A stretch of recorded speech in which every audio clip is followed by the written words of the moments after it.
அனைவருக்கும் வணக்கம். சித்திரை மாதத்தில் வருகின்ற தேய்பிறை பஞ்சமி நம் வாழ்க்கையில பணவரவை அதிகரிக்க செய்யக்கூடிய லட்சுமி பஞ்சமி வழிபாடு எவ்வாறு செய்வது, எப்படி செய்வது, இதை செய்தால் நமக்கு கிடைக்கும் நன்மைகள் என்னென்ன அப்படின்றது இந்த பதிவுல நாம் விரிவாக சென்று பார்க்கலாம் வாங்க.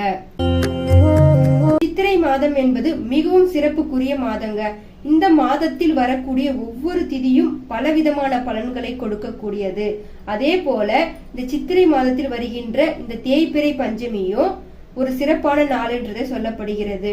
அதாவது என்ன பாத்தீங்கன்னா லட்சுமி பஞ்சமி வழிபாடு என்று இந்த வழிபாடை நம்ம கூறலாம். இந்த பஞ்சமி திதி அன்று நம் வாராகி அம்மனை வழிபாடு செய்யும் போது வாராகி அம்மன் மகாலட்சுமி ரூபத்தில் நம்முடைய பண பிரச்சனையை தீர்த்து வைப்பாங்கன்றது பொருள். அப்படிப்பட்ட லட்சுமி பஞ்சமி நாளன்று பண பிரச்சனையை தீர்வதற்கும் பண தேவையை பூர்த்தி செய்வதற்கும் இந்த வழிபாடை சரியான முறையில் செய்யலாம். அது